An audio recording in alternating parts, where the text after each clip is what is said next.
I really love the group that came out because this is so embarrassing. But it's not as embarrassing because you are all people I know really well and you're a big part of my life. So thank you so much for being here.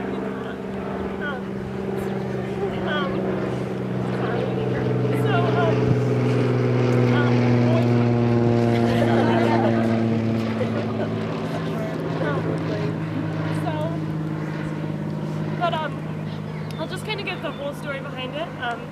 I'm involved in a program called High School Diplomats, which has changed my life more than I can say, and it's a cross-culture exchange program between Japanese and American students.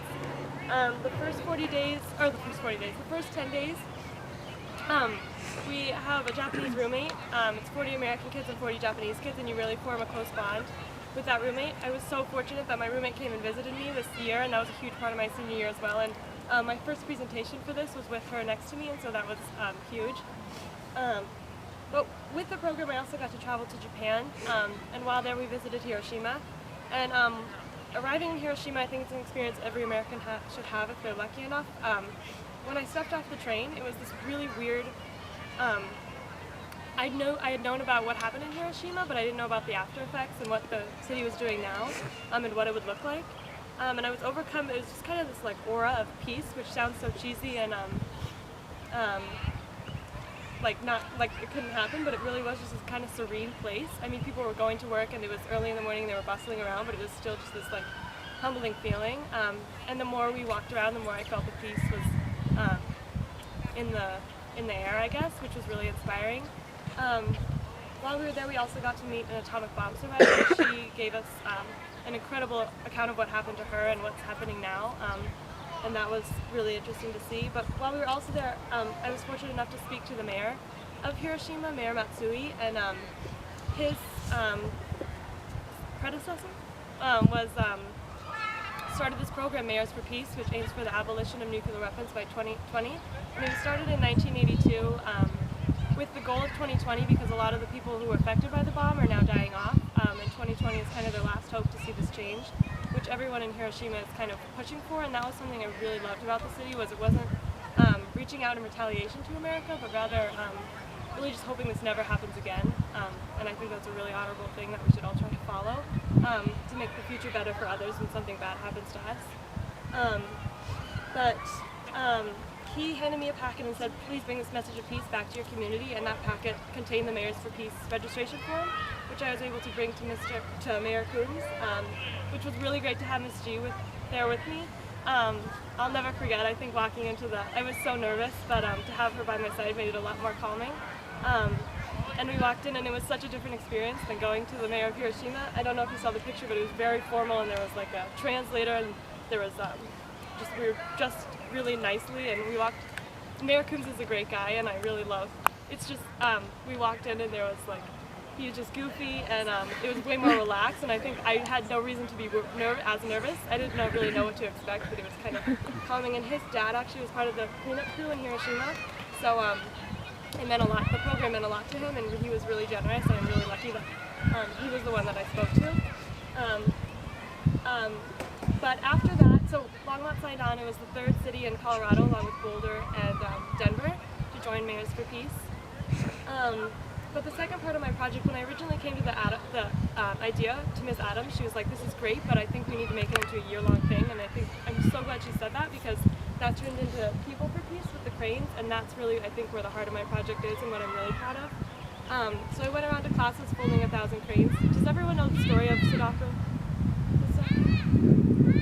She was, I feel like I'm talking a lot, but she was a girl who was 2 years old when the bomb was dropped, and for 10 years she didn't show any signs of harm, but one day at school she felt dizzy and sat down, and that dizziness didn't go away, and she actually ended up having leukemia from the bomb, and they called that the A-bomb disease at the time because so many people got it from the radiation.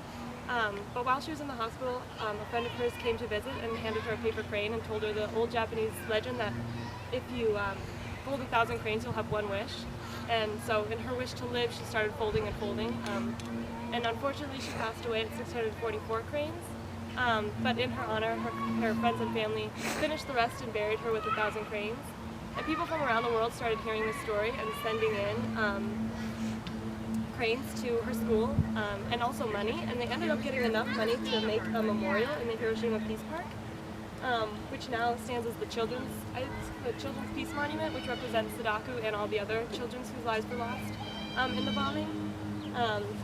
And that's where our cranes will be hanging. People continue to send 1,000 cranes to that spot, and there's this big statue of Sadako standing on top of it with her arms spread apart, and around it is glass cases where the cranes will be. And so I think that was a big part of going into the classrooms. Once I think the kids realized that their cranes would really be a part of this idea of peace, they started writing their messages, and that really meant so much to me to have their message and their names on there. Because I think now part of everyone in this project will be hanging in Hiroshima, and that's huge, from America to Japan, so that's been really, really great. I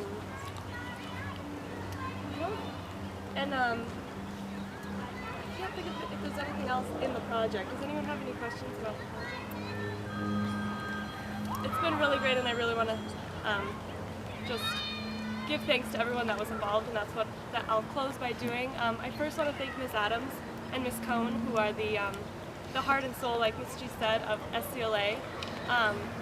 SCLA started as just something that seemed kind of fun to do in high school. I was coming into a big high school, I didn't know what I was going to do, and the retreat ended up being one of the funnest things I've done, most fun things I've done in high school, and it really set the tone for the great 4 years that was ahead. And the other day when we were taking our picture in front of the Silver Creek site, I was kind of overcome by the community that the SCLA has given me, and like the passion that everyone has, and I really think the Capstone projects just are a great way for us to really take advantage of all the resources we have and all the resources we have in ourselves, and really find what it is that we can do in this world, and it's just given me so much, and I really want to thank you guys for that. I also want to thank Mayor Coombs, who is biking around Colorado today, so he wasn't able to be here, but I'm really grateful that he's our mayor and that he is able to see the value in this program and encourage me and be so kind with that, and I'm forever grateful for that. And then I'd also like to thank the teachers who let me come into their classrooms and take up their time. That was probably my favorite part of the project, going in and seeing all the kids start off really confused and then kind of start to get the hang of it, and really see the peace spread between them and helping each other and everything like that. So that was really great. I'd also like to thank Miss B and Miss Newfeld. Miss B I would go into Miss G's room at the end at 4th block every day, and to have Miss B there, I think, just enhanced it so much, because you always shower me with kind words, but you are honestly just, I'm getting emotional again, but you're just a really powerful force and a really, really loving and gracious and kind and everything good in life kind of person, and I'm really glad that I got to meet you, and hope that I continue to know you for a while. So I want to thank you, and I want to thank the students who folded the cranes. They were really also the heart and soul of the project. I think special shout out to Kari von Renuth, because she went above and beyond with it, and it made me feel so good when she was bringing the cranes in, and that kind of really made me feel like I was actually doing something with my project, and it really gave me the momentum to start pushing for more and more. I was originally going to stop at 500 because I was concerned that I wouldn't have enough, but with that and with everyone else's help, I kept going, so that was really, really great. And we're so glad that we got 1,000, because 1,000 is less than I thought it would look like, but it's still really great to have them all there. And now as I go on in life, I think a crane will always remind me of Hiroshima and my trip there, and how that's changed my life. This is cheesy, but like the peace kind of radiated from the crevices and of the sidewalk, and I want to carry that with me. And a paper crane will always remind me of my senior year, because this has been such a big part of my senior year. And it's really kind of given me drive and something to center myself around, and it's really, I think I'll carry that with me for my whole life too. And then finally, a paper crane will always remind me of Miss G. Here I go again, because I think Miss G, I get emotional over everything.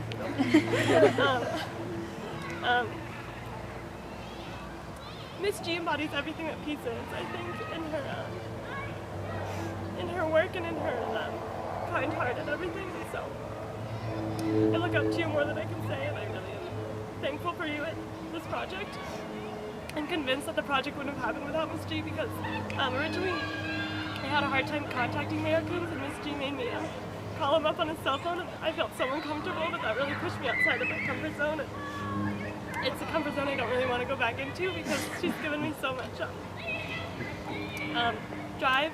When we were going to meet the mayor, I asked her, you probably don't remember this, but I said, should I wear the blazer or not? And she said, you only meet the mayor once, wear the blazer. And I've taken that into the rest of my year in like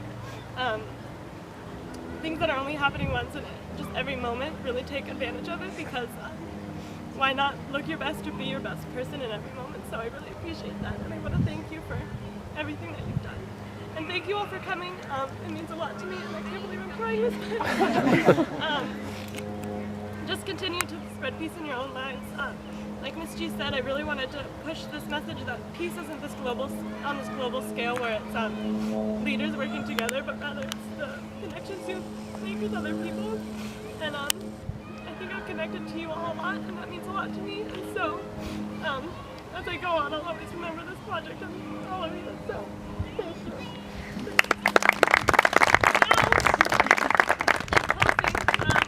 Ellie is going to come up here.